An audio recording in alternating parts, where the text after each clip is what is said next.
in complete detail. Under this chapter, we will talk about the evolution of Lookie's policy of India. We'll understand what is the Lookie's policy, why was it started.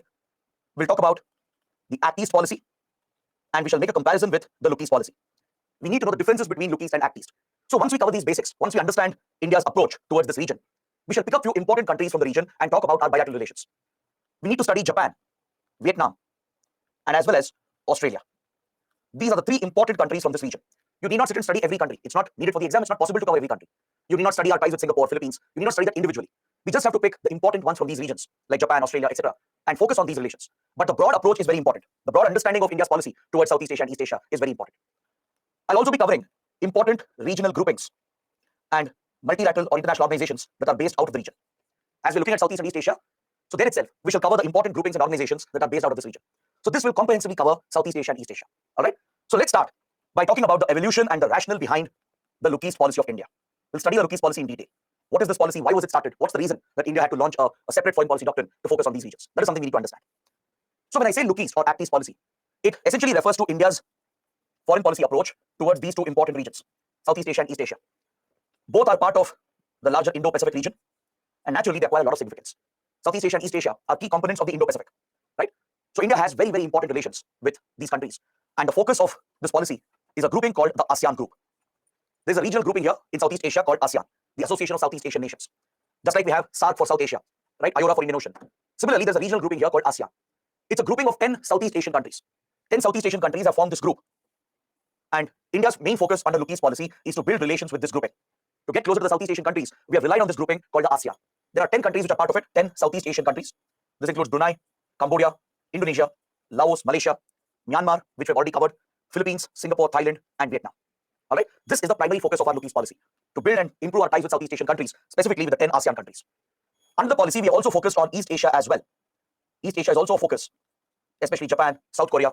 Now we have extended this vision into the Pacific region as well, to focus on Australia, New Zealand, Pacific Island countries, and also the Russian Far East region. India has broadened the vision of Look East policy under the Act East policy. So under Act East, we have given more priority to East Asia, the Pacific, extending all the way to Pacific Islands, the Russian Far East region. So all these regions are the priority under Look East and Act East policy. Now let me help you understand, why did we launch this policy? Why was this dedicated policy needed? See, historically, India has had close links with Southeast and East Asia. That is something we understood in previous classes as well. We spoke about the Cholas, for example, how Cholas had influence in Southeast Asia. We had discussed about the cultural links India has with Southeast Asia and East Asia, especially the link through Buddhism. Even today, Buddhism is a popular religion across Southeast and East Asia. So there are many common links since many centuries.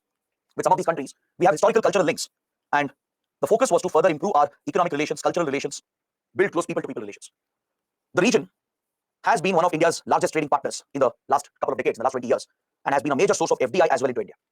So to achieve this level of close economic and cultural interaction, a dedicated policy was launched called the Look East policy. See, even though India was historically close to Southeast Asia and East Asia, we could not develop such close relations post-independence. After India became independent, from 1950s to 1990s, during these 4 decades, the first 4 decades after India's independence, India couldn't really get close to Southeast Asia and East Asia because of the Cold War divide. Even though we had good links, cultural, historical links with the region, we did not really build upon this because the region itself was divided during the Cold War. Some countries were aligned with the US and the Western power bloc. Some were aligned with the Soviet power bloc. And some championed the non-aligned movement by choosing the middle path, by not aligning either with US or Soviet Union. So as a result, the region itself was divided. India itself had a very different approach during the Cold War. Now, for example, if you look at, let's say, Myanmar. Myanmar has always been aligned with communist powers like China and Soviet Union. Cambodia and Laos, even these two countries have always aligned with China and Soviet Union. You see the clear divide. If you look at Singapore or Philippines, these countries have always aligned with the United States, with the Western power bloc. All right? There were some who chose a neutral path, such as Indonesia. In fact, India and Indonesia together championed the non-aligned movement. India was one of the leading countries, along with Indonesia, and also Ghana from Africa, Egypt, and Yugoslavia, the former country of Yugoslavia. These were the countries which championed the non-aligned movement. They brought up a new ideology. They suggested that we shouldn't ally either with US or Soviet Union. We shouldn't contribute to the arms race and the tensions. Rather, we should take a peaceful path. That is the path of non-alignment. So as you see here, the region itself was divided. There were few countries aligned with the Soviet power bloc. There were few countries aligned with the Western power bloc, whereas some were non-aligned. Now, how would India build close relations during this divide? Plus, India itself had a very different approach. See, from 1947 till 1971, India remained committed to the principles of non-alignment. We clearly didn't align with either of the power blocs. But in 1971, India was forced to align with Soviet Union.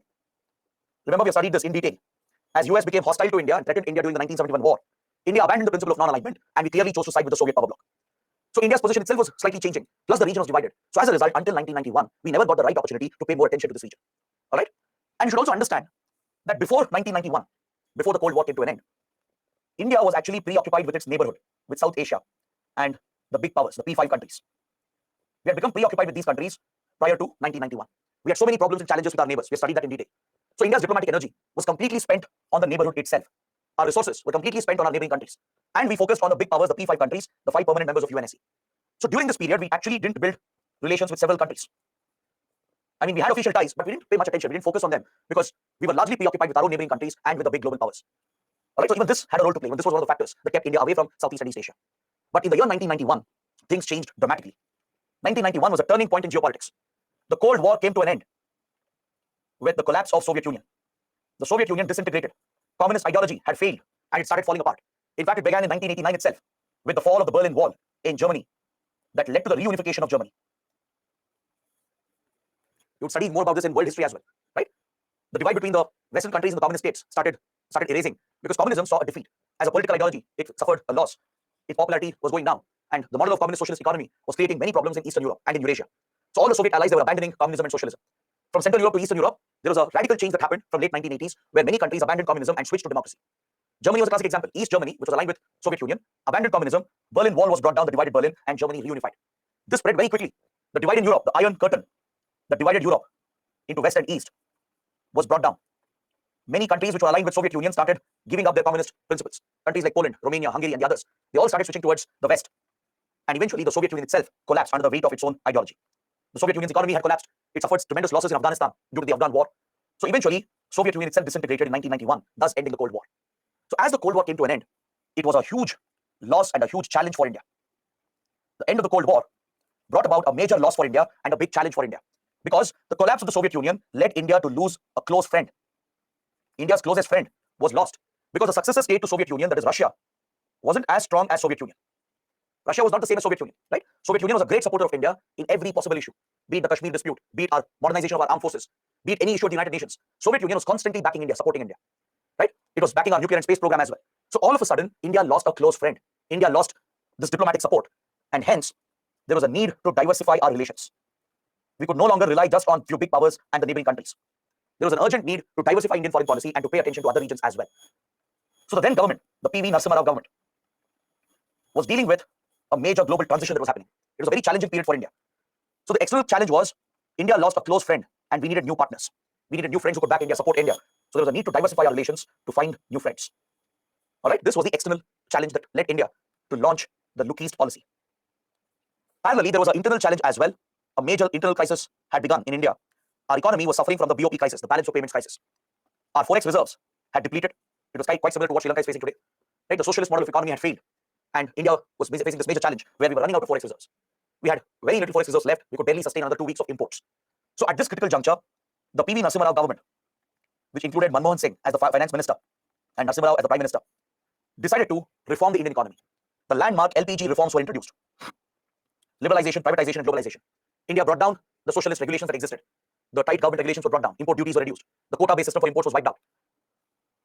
Private enterprise was allowed to play a greater role, and we truly started globalizing our economy, and we allowed open free markets to flourish in order to revive and grow the Indian economy. So the era of globalization that began triggered the need for resources and raw materials. If India had to overcome the crisis and rebuild its economy, if we had to reap the benefits of LPG reforms, then we needed new resources and raw materials. We had to secure our energy security, especially. Right? We had to look out for the new resources, new sources of supply. We also needed new markets because we were opening up to exports. If we have to boost domestic growth, promote manufacturing, create jobs, promote agriculture, then there's an important need to increase our exports, and you need markets for exporting your goods and commodities. So we have to find new markets where Indian goods could be exported and sold. Plus, we needed investments, foreign investments. We needed FDI and also FII, institutional investments in the capital market, in the finance market. This was an urgent requirement for India. It was an absolute necessity to find new markets, get the resources and raw materials, and attract investments into the country. So this was also a motivating factor which pushed the PV Narasimha Rao government to look out for new friends, new partners, and hence India launched the Look East policy in 1991. Is that clear? This explains the rationale behind the policy. It was in this context that India launched the Look East policy in 1991 because we were looking to focus on Southeast Asia and East Asia. The priority of Look East was to push India to look eastwards, look towards our Southeast Asian countries, our East Asian countries, treat them as extended neighbors, and build close relations with them so we could secure new raw materials and resources, find new markets, get new investments. So building close economic relations, followed by political diplomatic relations, was the priority of the Lucchese policy. This is the evolution and rationale of the Lucchese policy of India. Now, the reason why I have explained this in detail is because you can expect a mains question here. It's not very relevant for prelims, but definitely a mains question is possible here. UPSC might ask you to analyze the reasons behind the evolution of India's Lucchese policy. What's the rationale behind it? You need to explain the internal and external circumstances that India faced in 1991, which pushed the Narasimha Rao government to launch the Lucchese policy. Is that clear? So if you can bring out these points and explain why the PV Narasimha Rao government started the policy, that basically completes your answer. You have to explain the impact of the Cold War, how it ended, what happened after that, how India lost a close friend, and now we needed new friends and new partners. You have to explain the economic crisis, the BOP crisis, explain India's need for markets, resources, and investments because of LPG reforms, right? So based on that, you conclude that India launched this policy because we needed new partners to achieve these national interests of India, to protect these national interests of India. All right. In fact, Narasimha Rao government diversified the relations not just towards Southeast Asia and East Asia, but we even started paying more attention to Africa, Latin America. We finally established our ties with Israel as well, 1992. So that's why 91-92 was a turning point. It was a key year for India because of all these changes that were happening in global geopolitics and within our economy. We started building new relations. We started paying more attention, deploying more diplomatic resources to build good relations with many countries around the world. Or else before this, before 91, we were largely obsessed with our neighbors and the big powers. So finally, we started focusing on Africa, other parts of Asia, then South America and Israel. All these countries became important for India.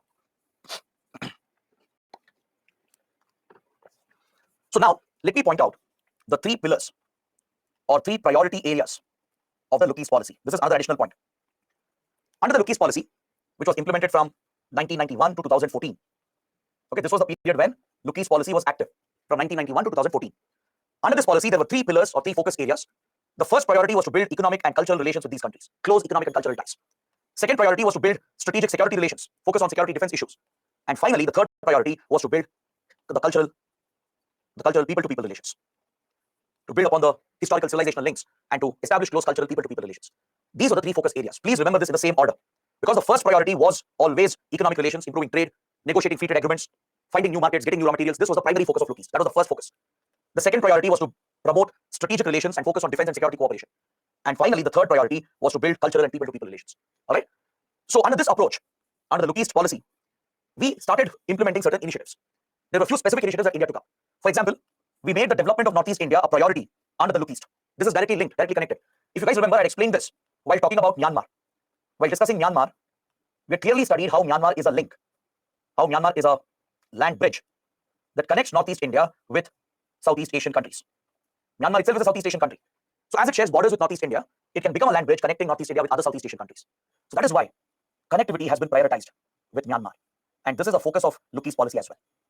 All right. See, Northeast India is hit by insurgency, especially in 1960s, 1980s. Throughout that period, Northeast India was completely destabilized because of various insurgent movements. Many of the threats were coming from across the border, from Bangladesh, from Myanmar, etc. So to curb insurgency, extremism, and organized crime, one way to counter these extremist activities was to develop the region, to promote growth, to provide for economic opportunities. So this has always been a priority, a focus area for India under the Lucchese policy. To counter insurgency and extremism, to stabilize Northeast India, India started prioritizing the development of Northeast India by connecting it closely with Southeast Asia. This has always been a priority, even today under Act East policy. This is a focus, linking Northeast India closely with Myanmar and other Southeast Asian countries. If you guys remember, we spoke about many connectivity projects. The IMT trilateral highway connecting India, Myanmar, and Thailand. The proposal to extend the highway till Vietnam, along with the parallel railway line. The Kaladan project with Myanmar, right? And under BIMSTEC, the master plan for connectivity seeks to bring India closer to Southeast Asia. All these connectivity projects are designed to link Northeast India closely with Southeast Asia. So the produce from Northeast India, the agriculture produce, the forest produce, even the manufacturing produce could be exported to Southeast Asian markets. And from Southeast Asia, we might attract investments towards Northeast India. So this has always been a focus, a priority for India under the Lucchese policy. Along with this, we are focused on negotiating free trade agreements to improve economic and trade relations. We have tried to reduce the barriers to trade. The trade barriers have been brought down. This was a focus for India. This was one of the key initiatives. We opened FTA negotiations. We signed a free trade agreement with Malaysia, with Japan, and with the entire ASEAN group itself. Is that clear? These FTAs are known by different names. It's called SECA or SEPA. All right, these are very generic names. Comprehensive Economic Cooperation Agreement or Comprehensive Economic Partnership Agreement. The name does not make much of a difference. SECA or SEPA, both are FTAs. They are free trade agreements. We've signed one with Malaysia, one with Japan, and one major FTA with the entire ASEAN group. These FTAs, as we have discussed in previous classes, it will bring down the barriers to trade. It will reduce the tariff-based barriers. It will also reduce the non-tariff barriers. It will essentially reduce the taxes, the import duties. Right? The tariff-based barriers will be brought down. Almost duty-free access will be given to certain select commodities, as well as services and investments. And non-tariff barriers like visa immigration policies, laws related to labor laws, environment protection, competition laws, laws related to intellectual property rights. All these laws will be simplified so that there is a common economic ecosystem, a common business ecosystem exists where businesses can thrive in both the countries. All right, it facilitates easier trade between the two sides. The visa immigration policies are simplified, connectivity is improved. Right, so all these are the focus of FTAs under non-tariff barriers. Any non-taxation barriers are also reduced and brought down. This will drive a deeper economic and trade engagement, and this has always been a priority under the Lucchese policy. One of the key initiatives was to negotiate FTAs and sign these FTAs with our partners. Next, Another feature that we saw under Lookie's policy was frequent high-level interaction between the two sides. Regularly, Indian leaders would visit Southeast Asian countries. India's Prime Minister, President, Vice President, Cabinet Ministers, they would frequently visit the countries. Similarly, from Southeast Asia, the leaders would be invited. Top leaders would visit India frequently. Even at the official level, the top diplomats, top bureaucrats, they would visit each other regularly, thus building close relations and trust and building a close bond between the two sides. This is something you'll notice under Lookie's policy. After 1991, you see regular high-level interactions taking place. Plus, India tried to build defense and security ties as well, with special focus on maritime security. Because if you look at Indo-Pacific, this whole region has a maritime character to it. Correct? The region itself is named after the two oceans, Indian Ocean and Pacific Ocean. So obviously it has a maritime character to it. So the biggest concern here for both India and Southeast Asian countries are the maritime threats, the security threats from the seas. So dealing with them has been a priority. We have tried focusing on defense and security relations, and we have tried to revive and emphasize on our cultural links, on our historical civilizational links. So these are the contours of the Lookie's policy. These are the key features that you find in the Lookie's policy when you evaluate the Lookie's policy. Now, India decided to upgrade this policy to Act East in the year 2014. All right. In 2014, the Modi government upgraded the Lookie's policy to the Act East policy of India. Is that clear? Because, see, under Look East, there was a lot of success that India saw. There were a lot of achievements as well. We will discuss this as we progress through the chapter. As we proceed to the discussion, we will talk about the success and achievements that we saw under Look East policy. Look East policy was not a failure. It did bring India closer to Southeast Asian and East Asian countries. It really improved our economic relations, to an extent our cultural ties, and to an extent our security relations as well. So there were many achievements, a lot of success was seen under Look East. But however, under Look East policy, there were several shortcomings. There was an unsatisfactory level of achievement. There were some areas where it needed improvement. There were some areas where India could have done better. So to address these gaps, to address these shortcomings, and to bring India much closer to this region, the Modi government upgraded the Look East policy. All right. So Look East policy was upgraded to Act East. It's not that Act East is very different from Look East. Many of them have a wrong assumption that Act East simply replaced Look East. That's not the case. Act East is an upgraded version. It's a better version of the Look East policy. It's like you have a certain version of operating system on your phone, right? There'll be a new update, and you upgrade to the latest version of the OS. Doesn't mean the previous version was bad. It had a lot of good features, but there were few gaps, few concerns, few shortcomings. So those issues are fixed. Those bugs are fixed in the latest update. The same happened here. We launched Act East policy as an upgraded version of Look East to address the shortcomings. I'm stressing on this point because if UPSC asks a question that whether Look East was a failure, did India launch Act East to replace the Look East? Then you have to clearly explain that Act East is just an upgraded version of Look East policy. It's not an entirely new policy. It's not a complete replacement. It does not mean Look East was a failure. No, not at all. Look East saw a lot of success and achievements, a lot of progress, but there were shortcomings. There were areas where we could have done better. So to plug those gaps, to make our relations better with these countries, the Modi government launched Act East policy in 2014. Is that clear? So we announced this change in Myanmar. In Myanmar, the ASEAN and East Asia summit was taking place, and Prime Minister Modi was participating in these summits. So PM Modi announced the shift while he was in Myanmar, thus sending a message, a symbolic message to Myanmar, that we look at Myanmar as a link connecting India with Southeast Asia. India clearly sent out this message to Myanmar because we announced the policy in Myanmar itself. When the Prime Minister was in Myanmar attending these summits, that is when India announced the upgradation of our Look East to Act East policy. Is that clear? So there are certain strategic priorities for India, which has pushed India to upgrade the policy. We are facing certain new challenges. There are a few threats. There are a few new opportunities that we can explore. So that is the reason why Look East policy had to be upgraded to the Act East policy, to help India deal with the new challenges in the Indo-Pacific, to deal with the various threats we are facing to our national interests, and to explore the new opportunities that we are finding in this region. It's because of this reason the Look East policy was upgraded to the Act East policy. All right. So now, what are the differences? What exact differences do you find between Act East policy and Look East policy? Let's analyze this. Let's take a look at the differences between the Act East policy and Look East policy. This again can be a main question here. UPSC can ask, what is the Look East Act East policy of India? What are the differences between them? All right. So there are 5 important features that stand out. There are 5 specific points which highlight the difference between Act East and Look East. See, under Look East policy, there was a failure when it came to delivering on some of the promises and commitments that India had made to Southeast Asian and East Asian countries. For example, we would launch many ambitious projects like Kaladan project. We would launch IMT Trilateral Highway project. All right, the initiatives were taken, but the problem was the projects were not completed. The projects were delayed for years together. Even today, these projects are not complete. Kaladan project was conceptualized almost 20 years ago, more than 2 decades ago. IMT Trilateral Highway also was conceptualized more than 20 years ago, and yet we have not been able to complete these projects. So this was a shortcoming. India would take up some initiatives, but we couldn't complete them. We couldn't take it to its conclusion. Either there would be funding issues, there would be difficulty in executing the project because of the security situation, especially in Myanmar. We would also face geopolitical challenges because Myanmar was under sanctions by Western countries, and bypassing Western sanctions would become challenging for Indian companies. So because of all these challenges, there have been areas where we have not fulfilled the promises, the commitments that we had made. This is seen as a shortcoming, one of the failures of Look East policy. All right, it's not an entire failure, but it's a shortcoming. It's a gap. So that is why under Act East policy, there is special focus on tangible action and concrete results. There is that sense of urgency from India to deliver on the promises, to fulfill the commitments we have made. If you promise something, we have to live up to the expectation. Or else tomorrow, these partners will not trust India. If you make big promises and tomorrow you don't deliver on that, obviously the trust factor will get affected. Our image will get compromised. So under Act East policy, there is greater focus on achieving results, on implementing tangible, measurable action, taking proactive action, and ensuring that we deliver results, fulfill the promises made, the commitments made, which was a shortcoming under Look East policy. So this is one big difference you find under Look East and Act East. Next, Under Lookie's policy, we ended up focusing more on Southeast Asia, and there was a neglect of East Asia and the Pacific. This is something you'll notice when you analyze the Lookie's policy. See, Lookie's was supposed to focus on Southeast Asia and East Asia both, but we ended up giving more priority to Southeast Asian countries when we implemented the policy, and there was a slight neglect of East Asia and the Pacific region. We didn't pay much attention to this region. We focused more on Southeast Asian countries. So this was another shortcoming. So under the Act East policy, we are not just focusing on Southeast Asia, we are paying high attention to East Asia, the Far East region, the Pacific, especially the Southern Pacific, the South Pacific region. All these regions are being given high priority under Act East policy. So this is another key difference that you find. So as China has become more assertive in the region, as China has risen aggressively to power and domination in the Indo-Pacific region, we are facing many threats and challenges because of this aggressive rise of China. Remember, we spoke about South China Sea conflict.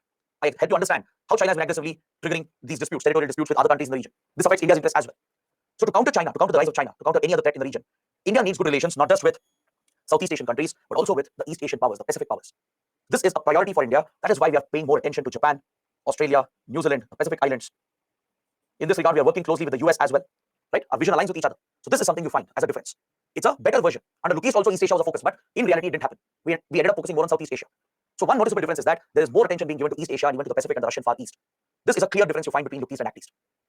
Next, another important point. There is greater boldness on India's part with regard to defense, security, and strategic relations.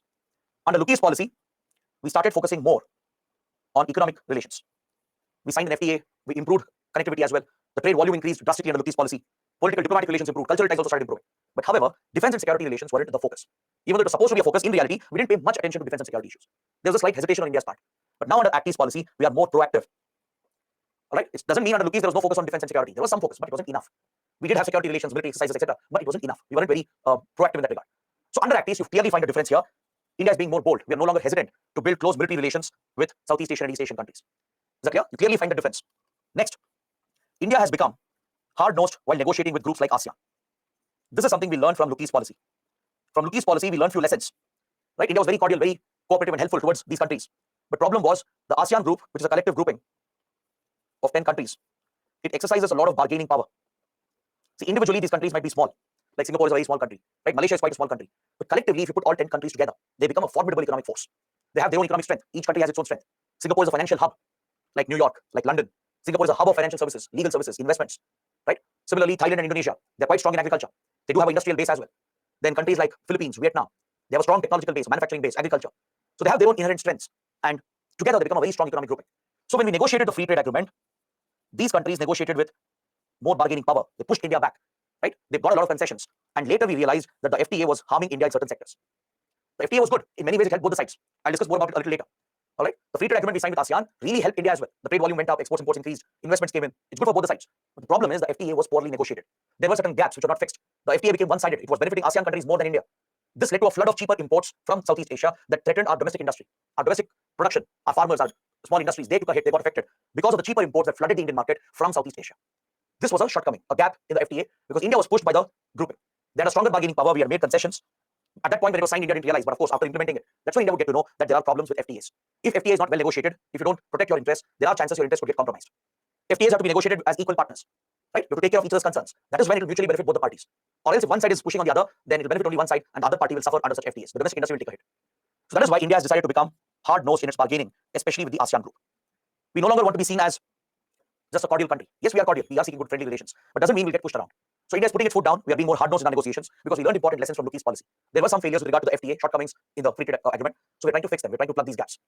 And finally, there is a greater focus on Northeast region to make it the gateway further towards the eastern part of the world. This is another primary difference you find, the key difference. Even under Lookie's, Northeast India was a priority, but we didn't really link Northeast India with Southeast Asia and East Asia. We didn't really attract investments from there, open up the markets. There was some progress, but it wasn't enough. So now there is special focus, special attention being paid to link Northeast India with Southeast Asia and East Asia. So these are the primary differences you find between Lookie's and Act East policy. As I told you, it's not different. It's not an entirely new policy. That's why the provisions are all the same, but it's a better version of it. Even under Lookie's, we were looking to build economic ties, security ties, link Northeast India with this region. Correct? It's all the same, but the difference lies in the fact that it's an improved version. It's an upgraded version of the Lookie's. We are trying to plug the shortcomings, the lessons learned. We're trying to incorporate them, and we're trying to make this better so we can get closer not just to Southeast Asia, but also with East Asian countries, with Pacific countries. All right. So these are the contours of Act East policy. And UPSC, if it were to ask a question here, you should be able to explain these points. All right. Just remember these 5 points that I have listed here. It's more than enough. All right. Explain the Lookie's policy, the rationale behind it, the features of it, and compare it with Act East and show how it is different. All right. So throughout the remaining part of the class, I will be discussing a lot of examples. We'll look at each country as well, like I said, Japan, Australia, some important countries. We'll talk about the groupings. So there you'll find many points which will help you highlight the difference between Lookis and Actis policy. All right. So please make a note of all that and be prepared for such a possible question. This could even be an essay topic. There could be an entire essay on Lookis and Actis policy of India. It's such a big topic that an entire essay can be asked on this. Now, just to give you an illustration, how under Actis policy we are bold in the strategic domain, how we are seeking close and proactive security and defense relations. I would like to give a small example from recent current developments. See, as India has become more proactive in building defense security relations with these countries, we have secured port access to Sabang port of Indonesia. Is that clear? See, this island you see here is the Sumatran island. This is Sumatra, a key island of Indonesia. At the northern tip of Sumatra, near Andaman Nicobar Islands of India, you have the Sabang port, which is a strategic port and a naval base of the Indonesian Navy. So Indian Navy has been given access to Sabang port. See, India already has a big presence at Andaman Nicobar Islands. We have a tri-service military command. Right next to it, right at the Sabang port, Indian Navy has won access. So we might seek logistical support from here if required. And this improves our reach and our domination of the Malacca Strait. The Malacca Strait, as you know, is a choke point between Singapore and Indonesia. It's a vital shipping lane connecting Indian Ocean with the Pacific Ocean. So it's very important for India to dominate the Malacca Strait. We already have a big military presence here, and this has been further extended and further enabled because of Indonesia's help. Indonesia has given us port access to Sabang port that increases the operational range of the Indian Navy. So if Indian Navy has to deploy into South China Sea, we can rely on Sabang port for logistical support, for refueling, for resupplies. We can seek out logistical support from Indonesia. Similarly, we have built very close military relations. We have multiple military exercises going on with these countries, with Vietnam, with Thailand, with Indonesia, with Singapore. We have a lot of military exercises planned. If you look at Singapore, for example, it's a very unique case. Singapore relies on India heavily for training its armed forces because Singapore has a shortage of land, a shortage of water and airspace. Singapore is a small city state, a very, very small country. The moment its fighter jets take off, it will leave Singapore's airspace, and within seconds they'll be in Indonesian airspace or Malaysian airspace. So Singapore does not have enough space to practice, to train. Same with its waters. Its Navy doesn't have enough waters to train and practice. That is why Singapore depends on India for training. We have a defense agreement through which we allow Singapore Air Force to come to Indian air bases and train their pilots, carry out their exercises with the help of the Indian Air Force. Similarly, Singapore's Navy has been given access to Bay of Bengal to train and practice, and Indian Navy works with the Royal Navy of Singapore. So such close defense relations have been built with some of these countries. Another example would be Philippines. If you guys remember, while talking about South China Sea dispute, I told you that India has signed a contract to supply the BrahMos missiles to Philippines. Recently, we have agreed to supply the BrahMos cruise missiles to Philippines. So these are just some examples I'm quoting, some recent examples from current affairs. It clearly shows how India has become more proactive and bold when it comes to engaging Southeast Asian and East Asian countries. Is that clear? We are focusing on strategic security defense relations, plus there's focus on economic relations and cultural relations. All right? So when you explain this policy, when you show the differences between Lookis and Actis, you have to give such examples. There will be many more points that will come up as we proceed to this chapter. We'll look at some specific defense military initiatives. We'll look at some economic arrangements, the negotiations that we have had, some of the cultural initiatives. So take all those examples to justify your answer, to show how Actis policy is a better version, an upgraded version of Lookis policy. All right? So this completes my basic discussion, the first part of my discussion on Lookis Actis policy of India. We have understood India's approach to the region. What's our priority? What's the focus? What's the rationale behind Lookis Actis policy of India? What are the key initiatives and what's the difference between the two policies? So as we complete the basics of India's approach to Southeast and East Asia, I would like to move to the second part of my discussion, where we will pick some important countries one by one and study India's relations with each of the country. This will further help you understand Actis in action. You'll get to see Actis policy being implemented in today's times. Is that clear? We will examine how India is really following the Actis policy with various countries in the region. So let's start with India-Japan relations. Japan is a major East Asian power. Right? It's located in East Asia. It's a key East Asian power, and we share a special relationship with Japan. All right? But there is a complex history here. There are some historical aspects that you need to understand before I proceed to talk about the current state of relations. Just yesterday, day before yesterday, Japan's Prime Minister was in India. I'm sure you would have read this in newspapers. Right? Japanese Prime Minister Fumio Kishida. He paid a visit to India. A lot of discussions have happened, and a lot of initiatives have been announced. So to understand the current state of relations, the current focus, you need the background as well. You need a basic idea regarding how India-Japan relations have developed. See, historically, we do have a common link to Buddhism. Buddhism is a common link. Even today, Buddhism is widely popular in Japan. Japanese tourists, they visit India in quite large numbers to pay respect to Buddhist pilgrimage sites. So that is a common link we have. So obviously, Japan is part of the Buddhist Circuit Initiative. Right? We seek to attract more Japanese tourists to India. We seek to build upon our Buddhist heritage and Buddhist links. During the World War, however, India and Japan were on the opposite sides of the conflict. Why? Because India was with the Allied powers. We are clearly aligned with Britain. India contributed to the war efforts of Britain. Whereas Japan, at that point, before 1945, Japan was actually a notorious country. It was an extremely dangerous power at that point of time. Imperial Japan had become a fascist state, a fascist country. It had aligned with Nazi Germany, with Adolf Hitler. It had aligned with Italy's Mussolini. All these were right-wing extremist governments built on fascism, imperialism, built on targeting minorities, ethnic groups, etc. Japan had committed a lot of atrocities across Asia during the World War. It's clear in early 1900s, in 1800s as well. Japan had committed a lot of atrocities in China, in Korea, in Southeast Asia. Even today, if you go to China, if you go to the Korean Peninsula, especially South Korea, if you go to Southeast Asian countries, there is a sense of grudge, a sense of resentment and hatred towards Japan. It's not towards the present day Japanese. Today's Japan is very different. In fact, the Japanese people are apologetic about what happened before, what their ancestors had done. But in the past centuries, in the past decades, Imperial Japan committed brutal atrocities. It has killed millions of people, slaughtered people across China and Southeast Asia. It has dominated the Korean Peninsula, right? So prior to 1945, Japan had a very poor image in the region, all right? But the World War changed everything. During the World War, there was an instance where Indian Japanese troops were engaging each other, right? Japan was trying to capture British colonies. There was an engagement in Southeast Asia, in Singapore and other parts of Southeast Asia. Indian troops were facing off Japanese troops. Japanese troops had come very close to Burma and Nagaland, right? And near India's northeast, there was a legendary battle between the Indian soldiers and the Japanese soldiers. So that is how we were placed during the World War. We were on the opposite sides. But there was a common link as well to Subhash Chandra Bose and the Indian National Army, the Azad Hind Fauj. Subhash Chandra Bose was seeking to liberate India, had taken a brave path, the path of resisting and fighting back against British occupation. So he broke away from the moderate factions. He believed that through peace, through negotiations, independence cannot be achieved. That was his ideology. He sought support from the rivals of Britain, that included Nazi Germany. Subhash Chandra Bose would approach Adolf Hitler asking support. He got some limited support in Europe, but it wasn't enough. He felt disillusioned. He lost the path. He left Europe and went to Japan seeking support, as Japan was also a rival of the Allied powers. With the help of Japan, Subhash Chandra Bose laid the foundation for Indian National Army, right? Fought a legendary battle in Singapore and even occupied certain islands in Andaman and Nicobar. They managed to fight and liberate few islands in Andaman and Nicobar, which was under British occupation, right? So that is a common link. So there is a friendly aspect as well. There is a hostile element as well, where India and Japan were on the opposite sides of this conflict. But after 1945, Japan became a very different country. The bombing of Hiroshima and Nagasaki made Japan the only country in the world to have ever suffered the impact of nuclear warfare. The US ended the war, brought down Imperial Japan, and forced it to surrender by dropping nuclear bombs. This not only established American dominance as a global superpower, it forced Imperial Japan to retreat and surrender and end the Second World War. So as Japan was defeated, the Western countries led by US, they pushed a complete transformation of Japan. They pushed for a completely new setup in Japan, and they enforced a pacifist constitution on Japan. A pacifist constitution means a peace-loving constitution, where you take a pacifist position. The pacifist constitution of Japan, which was enforced by the US and by the Western countries, disbanded the armed forces of Japan. Since Japan had committed brutal atrocities, it was stripped out of or stripped away of its armed forces. Japan is one of the few big powers which does not have an armed force of its own. It does not have regular armed forces even today. Japan has something called self-defense forces, meant only for defending the country.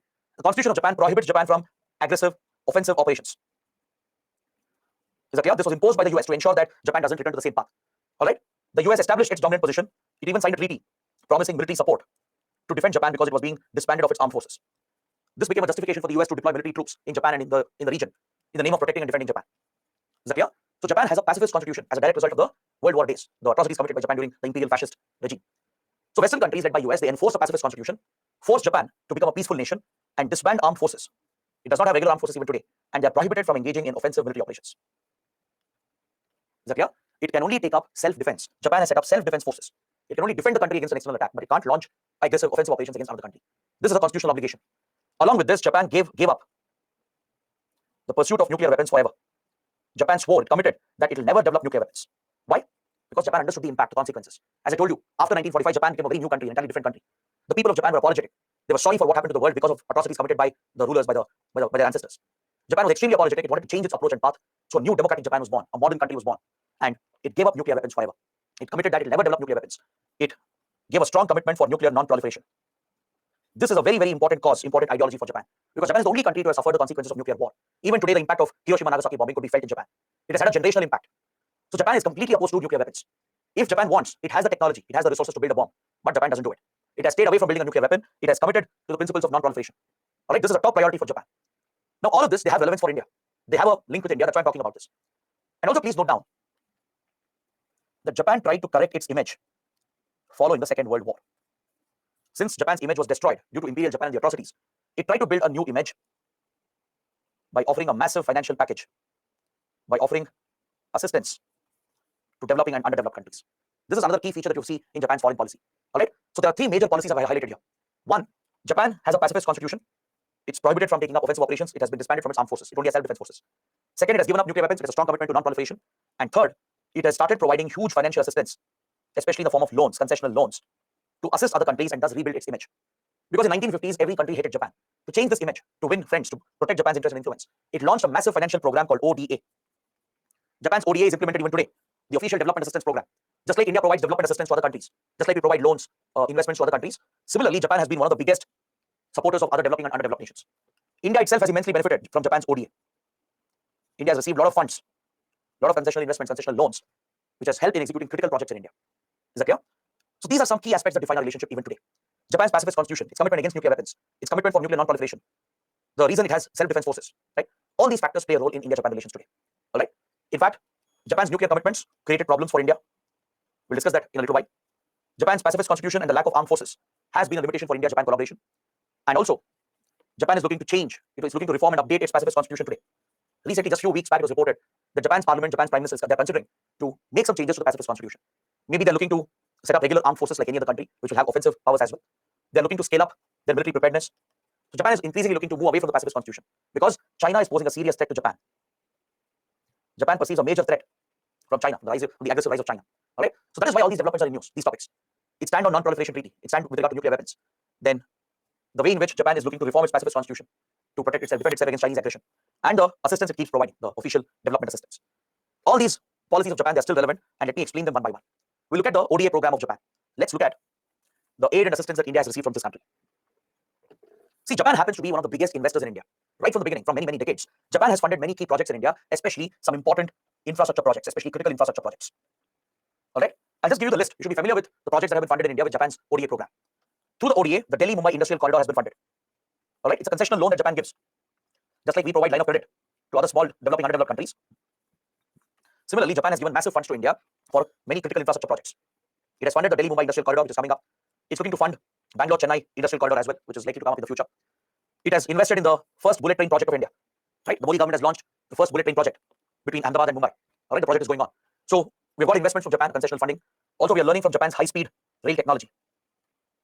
Japan specializes in high-speed railways. All right, its high-speed railway network called the Shinkansen is extremely popular. It's known for its high-speed travel, its punctuality. Right, it is what keeps Japan mobile. Right, the people of Japan rely heavily on the Shinkansen railway system.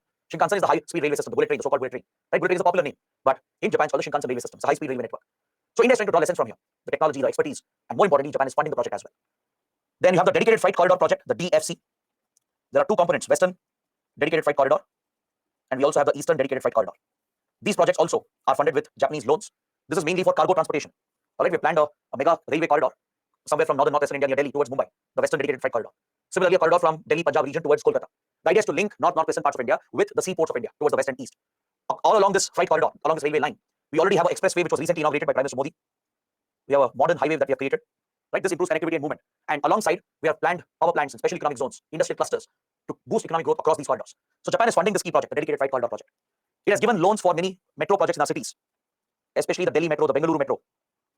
They have been funded by Japanese loans. All right. In Northeast India, Japan has been funding many developmental projects. Please write down this point.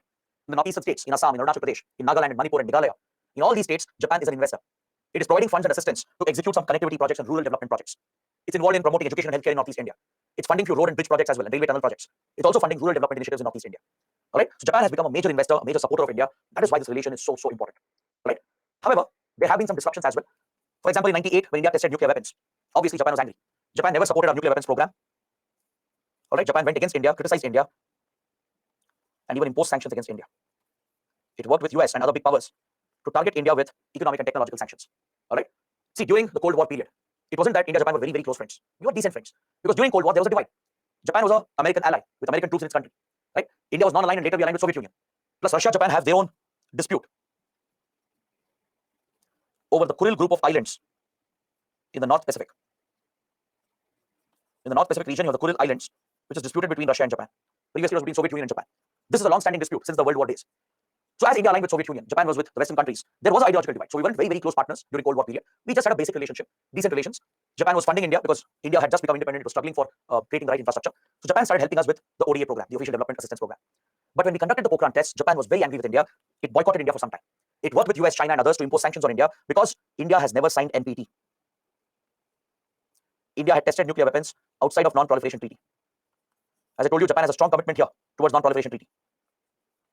Is that clear? Japan expects every country to follow and abide by the terms of non-proliferation treaty. It expects India as well. But India made it clear we'll never sign NPT because it's a discriminatory treaty. India said we need the right to develop nuclear weapons. So as India broke the non-proliferation treaty, right, as we went ahead with development of nuclear weapons, Japan has always resisted this. Eventually, when we tested the weapons in '98 during Pokhran 2 tests, Japan hit India with sanctions along with Western countries. So for a short period, our relations were indeed affected. All right, but very quickly the relations improved. It was reset following a high-profile visit, a high-level visit between the leaders of India and Japan. After 2000, India and Japan could not ignore each other. India was very quickly growing as a fast emerging economy because of the LPG reforms. Massive opportunities were opening up in India. Right? India was registering tremendous growth, almost double-digit growth by that point of time. India would become the fastest growing economy following these reforms. So obviously Japan was very interested to work with India. Plus, both of us had a common threat. That was China. China became a common concern for both India and Japan. So these factors brought India and Japan together very quickly. The tensions related to nuclear weapon testing went away. Sanctions were lifted. And India and Japan became very close economic and strategic partners. Under the Lucchese policy, India built close relations with Japan. We prioritized economic and trade relations and signed a free trade agreement called the Comprehensive Economic Partnership Agreement in the year 2011. It provided for the free movement of goods, services, and investments. See, in India today, there are many Japanese companies which have a major presence and they have a strong manufacturing presence in India. They create lakhs of jobs in India. Japanese companies like Toyota, for example, Sony, Toshiba, Mitsubishi, all these are major firms which are involved not just in automobiles, electronic appliances. They're also involved in many key sectors, in defense, in strategic sectors, in space, and in other engineering sectors as well. Right? So working with such countries, such companies is extremely important for India. That is why a free trade agreement was signed. The SEPA was signed in 2011, which is in line with the vision of our Lucchese policy. Under Lucchese priorities to sign FTAs to improve our economic and trade relations. So India and Japan did this by signing the SEPA in 2011. They elevated the relationship to the strategic partnership level. They established a special strategic global partnership as Japan and India both felt threatened by the aggressive rise of China. The aggressive rise of China in the Indo-Pacific started directly threatening the interests of India and Japan. Is that clear? If you guys remember the South China Sea dispute, right, and the East China Sea dispute, I told you that in East China Sea there is an island called the Senkaku or the Diaoyu Island. This is a disputed island between China and Japan. Since many years, tensions have been going on between the two countries. China especially has broken international rules. It has violated the UN Convention on the Law of the Sea and has unilaterally tried to force itself on Japan. It has prevented freedom of navigation, freedom of overflight, and this is a violation of rules. It's a breakdown of rules-based order by China. All right, so this is something that concerns India and Japan. Since early 2000, we started having these common interests. On one side, we both were interested to build our economic relations. For Japan, India was a great opportunity, a huge market for Japanese companies, a perfect destination for Japanese investments. Plus, there could be resources, raw materials that could be sourced from India. Similarly, for India, we can access latest technology from Japan.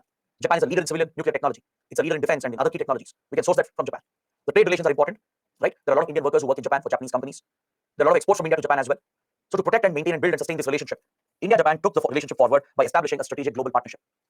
By 2014, Japan had committed about $35 billion to be invested in India for economic development. This has been increased to $75 billion. This is the commitment Japan has made towards India. Is that clear? Japan has promised to bring in $75 billion worth of investments into India in the coming years. This is what Japanese Prime Minister has reiterated during the recent visit. Japan is looking to take this forward even further, bring more private capital into India to boost growth, create infrastructure.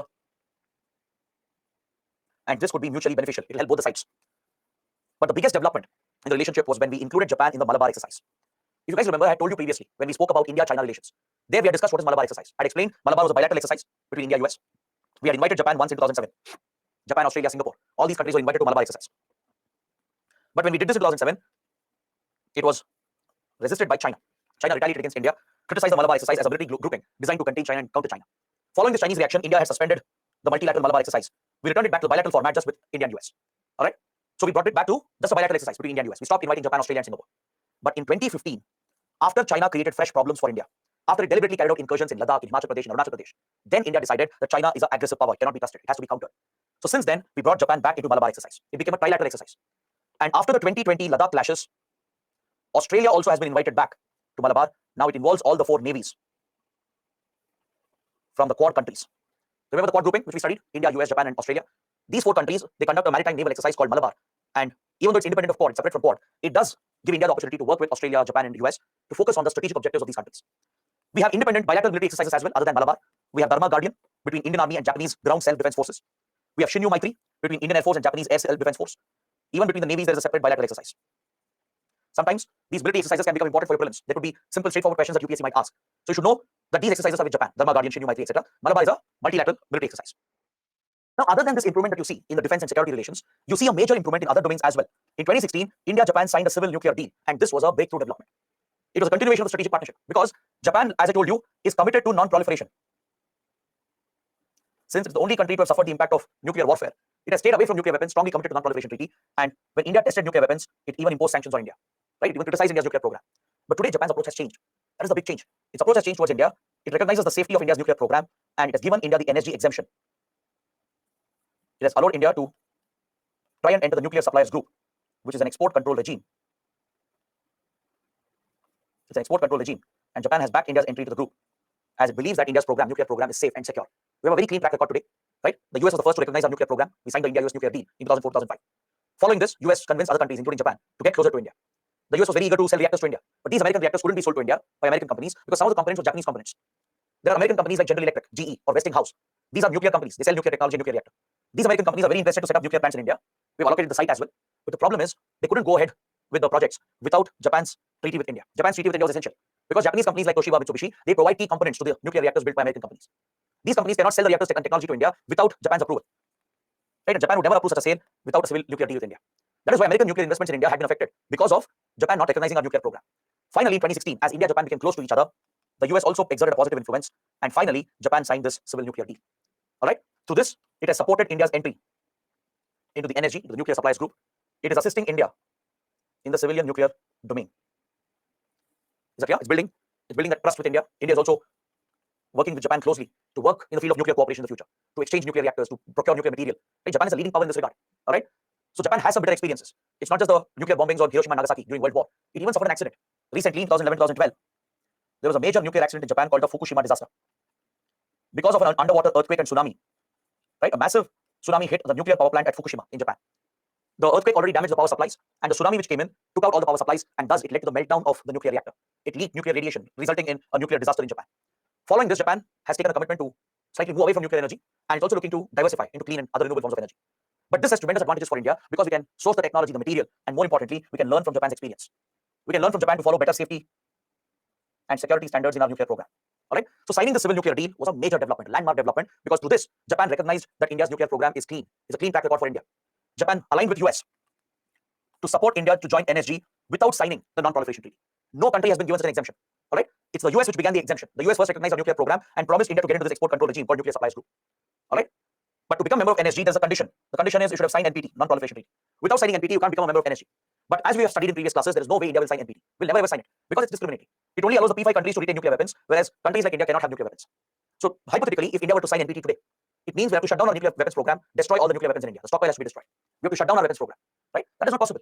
Nuclear weapons are critical for our strategic and security needs. So India is very clear, we'll never sign NPT. No matter what happens, we'll not sign NPT. So without signing NPT, we can't become a member of NSG. That's a basic condition. That is why we have got the energy exemption from US, Japan, and many other allies of these countries. Most countries, most members, 47 members out of 48 countries in NSG are supporting India's entry into NSG without signing NPT. The only country which is blocking this is our friend China. It's China which is blocking India's entry. Other than that, all the other countries are backing India's entry into nuclear supplies group. Japan has shown this big change. Imagine, it has a constitutional commitment against nuclear weapons. It has a very bad historical experience with nuclear weapons. Such a country has recognized India's nuclear program. It has signed a civil nuclear deal and is getting ready to cooperate with India in the nuclear domain. Now that is a very, very big achievement for India. Right? This is what really improved India-Japan relations even further. All right? And we have built upon this in the last 4 to 5 years. We have set up a 2+2 ministerial dialogue. 2+2. It's a unique diplomatic format of talks where the defense minister and foreign minister of both the countries will meet simultaneously and interact with each other. The 4 ministers will meet together. India's defense and foreign ministers will parallelly simultaneously meet the defense and foreign ministers of Japan. The 4 ministers will together. They'll come up and they'll discuss all the key foreign policy and security issues. So this format of negotiations involving defense and foreign ministers of both countries is called a 2+2 dialogue. All right? It was set up in 2019 with Japan at the ministerial level. We have similar arrangements with US and Australia as well. All right? Even Japan, Australia, US, they have their own 2+2 dialogue with each other. So basically, all the Quad countries, they have a 2+2 ministerial. In fact, the Quad defense foreign ministers meet together, right? All the defense foreign ministers of 4 countries, they come together. That is 8 ministers in total, right? They all come together to have a common discussion on foreign policy and security issues that affect them. We have a 2+2 dialogue with US, a 2+2 dialogue with Australia, right? Even they have it with each other. So together, our defense foreign ministers, they come up and discuss the key security issues and foreign policy issues. So that's another important initiative. Again, the focus here is China. To discuss the aggressive rise of China, to discuss about terrorism, crime, piracy, etc. Then India, Japan have a joint initiative called Asia-Africa Growth Corridor, which I explained in the previous class. When we spoke about Sri Lanka, India's projects in Sri Lanka, I explained what is Asia-Africa Growth Corridor. It's a joint initiative of India, Japan to counter China's Belt and Road Initiative. Is that clear? If China is creating infrastructure across Asia and Africa, if it's building ports and airports and runways through Belt and Road Initiative, India, Japan are looking to counter this through Asia-Africa Growth Corridor. Across Asia and Africa, we are planning to promote growth opportunities through connectivity projects. Next, we are looking to procure defense platforms as well from Japan. This is another area which we are considering. We are looking to procure the amphibious Shinmaiwa US-2 aircraft. It can land in water, take off from water itself. All right, it is very, very useful for the Navy and the Coast Guard. So there is a proposal. It's still a proposal. We are considering it to procure the amphibious aircraft, the Shinmaiwa US-2. So please remember the name. It's relevant for your prelims. It's an amphibious aircraft that helps in maritime and coastal security. Your Navy, Coast Guard can use this to land in water and take off from water. See, our foreign policy vision is completely aligned with each other. This is what makes India, Japan very close partners. The former Prime Minister of Japan, Shinzo Abe, very popular leader, very, very good friend of India. Recently, he passed away. He was assassinated in Japan. So when Shinzo Abe was the PM in early 2000 and in the last 20 years, he was the PM for a couple of terms. During Shinzo Abe's rule, Japan came out with the free and open Indo-Pacific vision. Japan stated Indo-Pacific should be free and open, meaning there should be no disruption to freedom of navigation. Nobody should disrupt freedom of navigation. It should be a free and open region. Japan said rules-based order has to be enforced. Rules has to be followed by everyone. It was basically a message that was being sent to China. So this vision of Shinzo Abe aligns with India's Indo-Pacific doctrine. Is that clear? It aligns with our Indo-Pacific doctrine. Even India wants the same. We want rules-based order to be followed. We want international rules of the UN clause to be followed and ensure freedom of navigation and overflight is protected across Indo-Pacific. So this is an alignment in our strategy. That is why we work together at the Quad. This is a common link that brings India and Japan together. All right. So the primary focus for us is to interlink our Act East policy with Japan's free and open Indo-Pacific vision. India's Indo-Pacific vision, the Act East policy, clearly synchronizes. It aligns with the free and open Indo-Pacific vision of Japan. So this is something we have in common. We would like to work upon this. That is what drives India and Japan together. Even at global level, even at the United Nations, we are pushing for reforms of the UN by forming an informal group called G4. G4 is a group of like-minded countries that includes India, Japan, Germany, and Brazil. These are the countries pushing for UN reforms. They're all pushing for a permanent seat at the UN Security Council. So even here, India and Japan have a common vision. We work together, we help each other to push for reforms of the UN, which is an outdated organization. We are calling for expansion of the permanent membership of UNSC, and we believe that India, Japan, Germany, Brazil have a legitimate claim to become permanent members. All right? These G4 countries, they are countered by a rival group called Coffee Club. Coffee Club is an informal grouping at the UN that counters the G4 countries. This group is made up of the regional rivals of G4. Regional rivals of G4 who don't want India, Japan, Germany, Brazil to become permanent members. They are blocking the reforms. They are opposing their entry as permanent members. Because if these G4 countries become permanent members, then the other major powers in the region, they will lose their influence. Right? They fear that the G4 countries will dominate the region. That is why the regional rivals have formed a coalition, like Pakistan, for example. Pakistan is a rival of India. Pakistan does not want India to become a permanent member. Similarly, South Korea. South Korea does not want Japan to become a permanent member. They have a conflict between them. They have a dispute as well over an island. Japan and South Korea have a dispute. They have some tensions in the relationship. South Korea doesn't want to see Japan becoming a permanent member, even though they are close friends. Similarly, in South America, Argentina, Chile, they wouldn't like Brazil becoming the permanent member. In Europe, Italy and others will not like Germany becoming the permanent member. So all these regional rivals have formed another counter group, an informal group called Coffee Club at the UN to oppose UN reforms, especially to oppose the entry of G4 into UNSC. All right. So this basically explains the various areas of cooperation between India and Japan. We have spoken about the diplomatic relations, the defense and security relations, the common strategic vision that India and Japan have, the nature of economic ties and investments, and as well as the approach of India and Japan towards global issues like UN reforms. So Japan today is one of our closest partners. We are working very closely with Japan in multiple areas. We cover the nuclear domain as well, right? So there's great potential, great opportunity here for India and Japan to thrive together. We are focusing on creating parallel supply chains. There's a supply chain resilience initiative. Please write this down. India, Japan, and Australia have set up the supply chain resilience initiative to create parallel supply chains that are independent from China's domination. All right? India, Japan, and Australia, these three have started the supply chain resilience initiative. They're also cooperating in critical emerging technologies. Through quadrilateral grouping, India and Japan are working together to develop emerging technologies like artificial intelligence, robotics, 5G networks. Japan is a leader in cybersecurity as well. So India is depending on Japan to learn from Japan with regard to cybersecurity. So there are many possibilities, numerous possibilities for India and Japan to collaborate, and that's exactly what we are doing through the Act East policy of India. All right? So on this note, I would like to take a short break. We have completed a good part of this chapter. Let's take a break till 8 a.m., almost 15 minutes break. Refresh yourselves. We'll come back. I'll take all your questions, all your doubts, and then we'll talk about Vietnam and Australia. All right? So see you after the break.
with regard to. Okay, so guys, these are the questions. Now, let's move to the next part of the discussion. We'll talk about India's ties with Vietnam, a very small topic. And after that, we'll take a look at India's relations with Australia. All right. See, Vietnam does enjoy historical civilizational links with India. Again, Buddhism is a common link. There are even traces of Hinduism across this region, across Cambodia and Vietnam. All right. Since historical times, ancient medieval times, there are these cultural links, civilizational links that exist. Buddhism has traveled from India to this region. It thrives in Vietnam today. There is a clear Hindu connection as well. There were Hindu empires and kingdoms with links to Indian empires. There are Hindu temples present. For example, the Angkor Wat, the popular Angkor Wat, the world's largest temple complex. It's in Cambodia, right? The UNESCO World Heritage Site. India has actually helped Cambodia to restore these historical sites. Archaeological Survey of India has given Cambodia technical support because Cambodia is actually a little backward country. So India's Archaeological Survey gave technical assistance to Cambodia to restore many cultural sites that are linked with Hinduism and Buddhism. So that is the close links we have with this region. All right. The region I'm referring to is the Mekong region, or also called Indo-China region. In this region, you have CLMVT countries. These are the countries present in this region. It's called Indo-China because it is sandwiched between India and China. It's a colonial term. See, Britain, France, they had colonies here during the colonial period. So the European countries, they referred to this region from Myanmar to Vietnam, Thailand to Cambodia. This whole region, they started calling it Indo-China because it was sandwiched between India and China. It's also called Mekong region or Mekong Delta because it's named after the Mekong River, which is the lifeline of these countries. Mekong is a major river. It originates in China and flows into CLMVT countries. CLMVT is an acronym, easier to remember which are these countries. C for Cambodia, L for Laos, M for Myanmar, V for Vietnam, and T for Thailand. These are the CLMVT countries. We have a common approach towards these countries to connect with them, to build close economic and cultural relations with them. So Vietnam is part of this Mekong region, which is a focus area for India. And we not only tap the historical links, but we're also building very close economic and security relations. Is that clear? Even during our freedom struggle, there were some links that were seen. For example, Mahatma Gandhi and Ho Chi Minh, they both led their people to a historic victory against colonialism. Is that clear? Just like Gandhi led India's freedom struggle, the founding father of Vietnam, Ho Chi Minh, led the country in a similar struggle, opposing the colonial occupation. So there are some shared elements that we have in history. We have taken this forward, we have built upon this, and today we are very, very close strategic partners. From 1947 to 1971, it was a very complicated relationship because India was not aligned initially, correct? But Vietnam was divided. Vietnam was divided during the Cold War between North Vietnam and South Vietnam. There was a major war, a conflict that took place here. North Vietnam had aligned with communist powers, Soviet Union and China, whereas South Vietnam had aligned with the US and the Western countries. The Cold War divide between democracy and capitalism, between democracy and communism. This rivalry between Western countries and Soviet Union destroyed Vietnam as US tried to interfere. The US tried to protect its influence, counter the Soviet influence, and supported South Vietnam against the communist powers of North Vietnam. This led to a brutal conflict starting from 1960s, lasting up till 1970s. For more than a decade, Vietnam was ruined and destroyed by war, and US directly got involved. It invaded Vietnam as well. To defeat the communist powers, US invaded the country, just like it invaded Afghanistan or Iraq. It got stuck here in an unnecessary conflict for more than 10 years. Eventually, it became an unpopular war, and the US had to retreat. But before that, US had committed a lot of atrocities. It had used controversial weapons, including chemical weapons, such as Agent Orange or nerve gas, which is a very potent chemical weapon. All right? So the US got directly involved in the conflict. It invaded the country as well, fought a war here, which led to very serious human rights violations. Eventually, the US lost the war. It was defeated by the communist powers. It was forced to retreat, and North Vietnam won the conflict. The Communist Party won the war with the direct support of Soviet Union and China. So even today, Vietnam is a communist state. Please remember this. It is a single party state. There's only one party, the Communist Party, and the party forms the government. So Vietnam is a communist state. That's its political system. But despite being a communist state, it has made rapid economic advances in the last couple of decades. It's one of the fastest growing economies in the world. It has become a hub of startups, just like India is a hub of startups and IT firms. Similarly, Vietnam has established a technology base for itself. There are hundreds and hundreds of startups based out of Vietnam. Several startups based out of Western countries, they shift base to Vietnam because the cost is cheaper. They get cheap labor, the cost of operations is low. So Vietnam has emerged as a key hub of startups and IT firms, technology-based firms. So today, Vietnam is a thriving economy, right? It's a communist state, but a thriving economy at the same time. And Vietnam and India, we are natural partners. There are natural reasons why we will collaborate, and I'll explain why. First, we face a common threat from China. Just like China has a border dispute with India and fought a war with India, similarly, China has fought a war with Vietnam. China and Vietnam also have a boundary dispute. They also have a maritime dispute, which I have explained under the South China Sea conflict.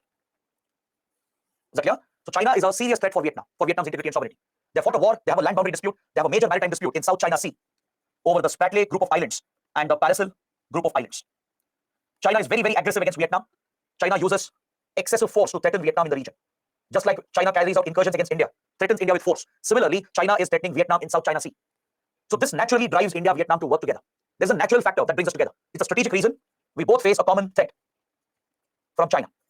All right? This is one primary reason why India and Vietnam work together. There's a reason why we are close partners. The second reason is because we both have Russian or Soviet origin military equipment.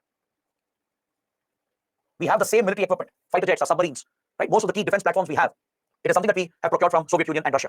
So this is a common ground. We can work together, train together, help out each other in servicing in spare parts and components.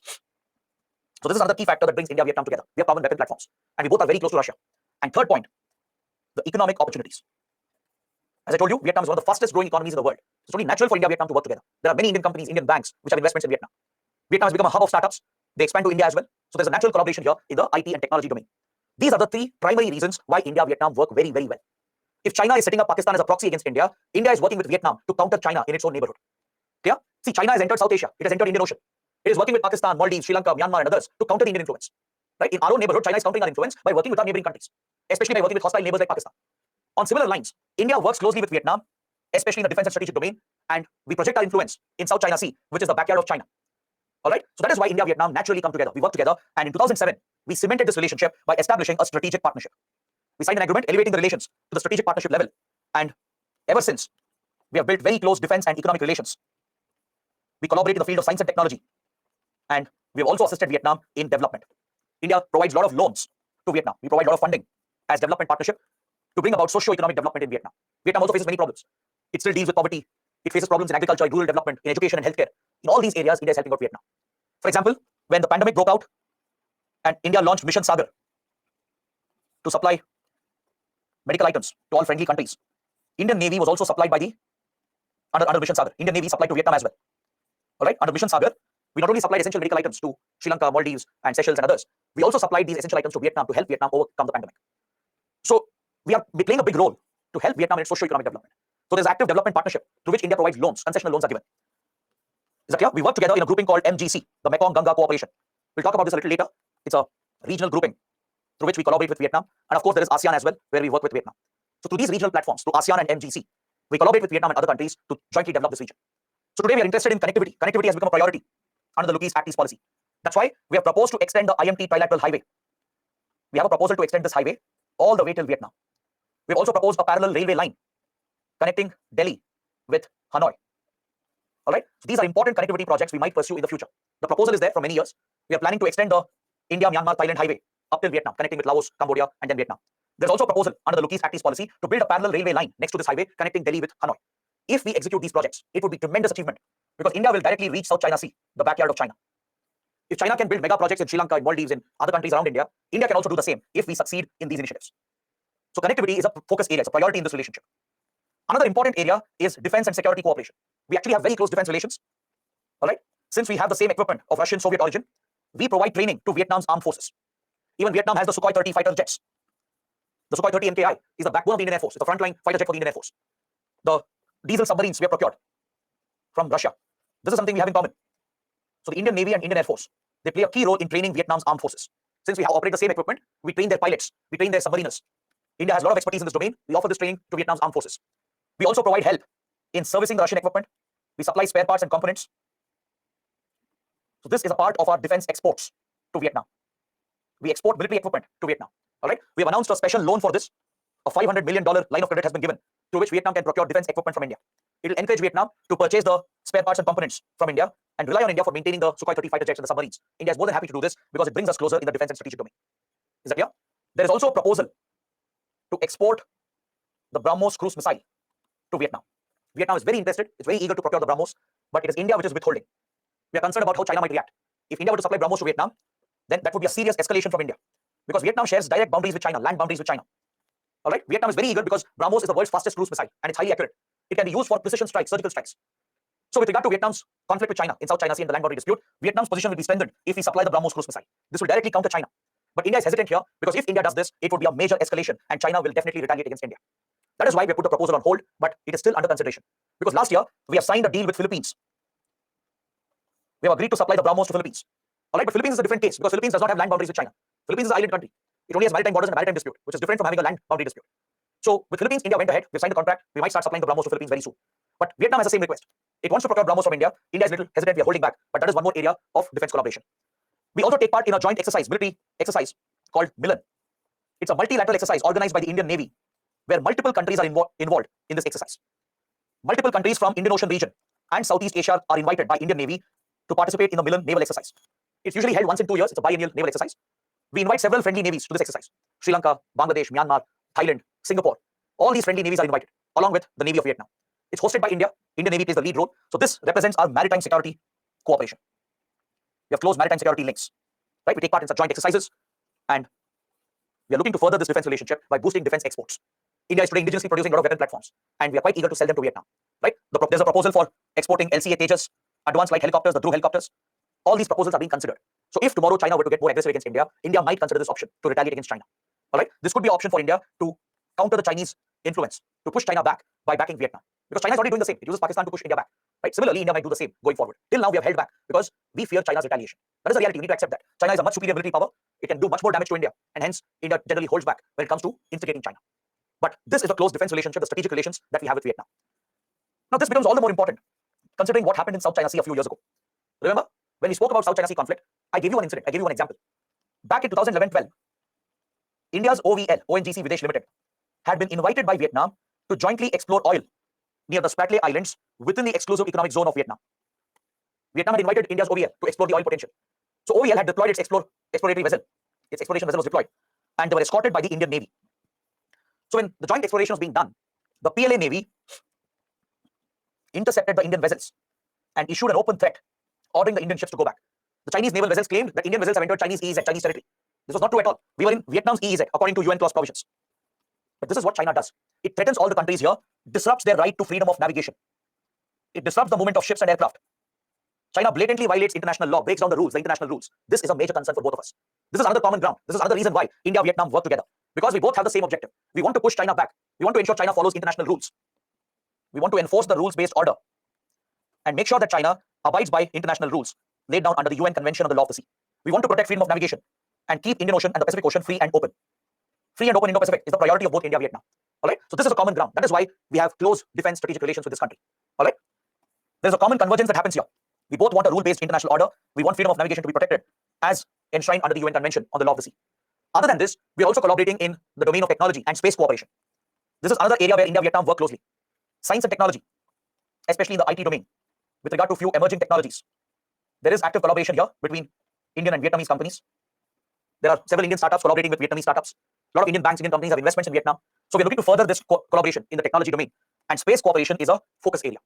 Especially for ISRO, Vietnam is important because it's looking to set up a satellite tracking and imaging center in Vietnam. See, ISRO today is expanding its missions.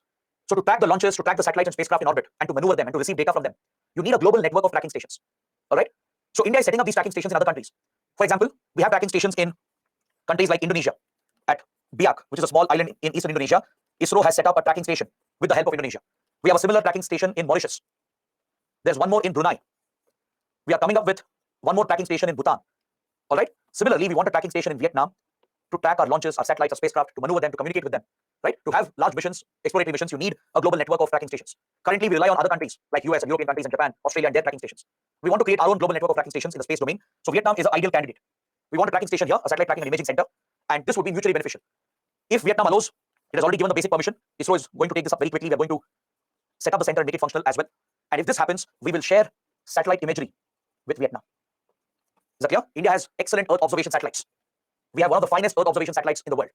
These satellites, they serve a dual application. They have a very big civilian application and, more importantly, a huge military application. They generate high-resolution images, which can help in resource mapping, in disaster management. Right? These are the civilian applications. But it can also help in monitoring the enemy positions, their deployment, in border security, border management, in monitoring the movement of Chinese troops and Chinese vessels in the South China Sea and in the border areas. So India is willing to share satellite imagery, satellite intelligence. And in return, Vietnam will allow India to set up a tracking station that gives us a foothold in the South China Sea. It will help us to plan better space-based missions with focus on China and South China Sea. Potentially, this would increase our surveillance capabilities as well, our intelligence gathering capabilities. So this is another area where we are collaborating. Space is a key area of cooperation, along with technology, science and technology, information technology. All right. So this is the close relations that we share with Vietnam. All right. If you remember this, it's more than enough. The close defense and strategic relations, the nature of economic partnership, and the space and the technology-based cooperation. All right. If you remember these key points, it's more than enough. You can definitely expect a mains question here. Maybe a 10-mark question asking you to elaborate on India-Vietnam relations, maybe focusing on the strategic partnership. So such a question can be anticipated. All right. Now coming to the last country in this region, in the Southeast East Asia region, we shall take a look at Australia, one of the key partners of India. Australia has emerged as a major strategic partner for India. We have many areas of collaboration. Recently, Australia's Prime Minister as well paid a visit to India, right? Anthony Albanese paid a visit to India. Several important agreements were signed. So let's take a look at this relationship. Let's examine the different areas of cooperation, and we will specially focus on economic relations, strategic defense relations, and cultural relations. Today, India, Australia are without doubt strategic partners. We have very close political, economic, and cultural ties because we have common values. That is what brings us together. We have a common political system. Both are free, open democracies, free, open market economies. So we have the same value and vision, political and economic vision and values. This naturally brings India, Australia together. We are like-minded countries.